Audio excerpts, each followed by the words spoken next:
not too much on the hair because I just came from Pilates and I was sweating.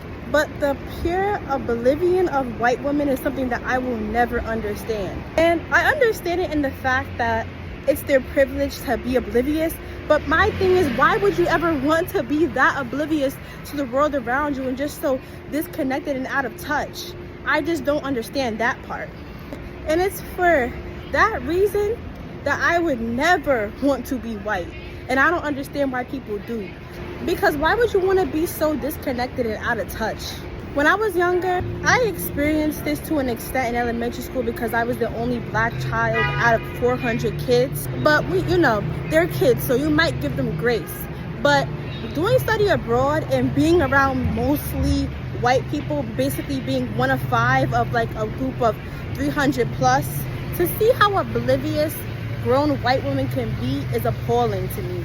For example, toward the end of my stay at study abroad, I was expressing to one of my flatmates who was white that I just didn't really have a good time and I really wasn't feeling it. And how just a lot of the stuff that they like to do just isn't for me. For example, going to clubs, listening to house and techno music will never be my vibe, ever. This girl gonna ask me, so what type of music do you like? Like, what do you like? What do you listen to then? As if there's no other genre to listen to but house and techno. I don't know, dance hall, R&B, hip hop, reggae, soca, reggaeton. Like, are you serious? And then I was expressing how there was no food around for me. Like, you literally couldn't even find garlic powder where I was at. You had to travel an hour out. I went to get my hair done where I was at.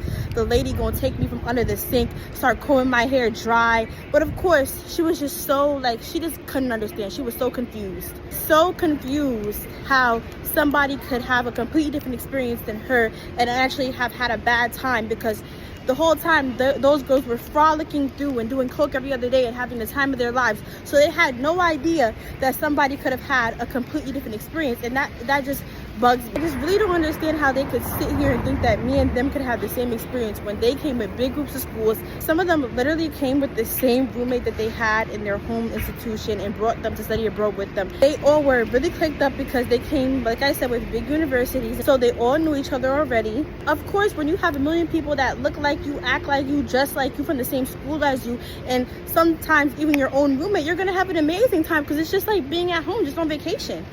That wasn't the case for me.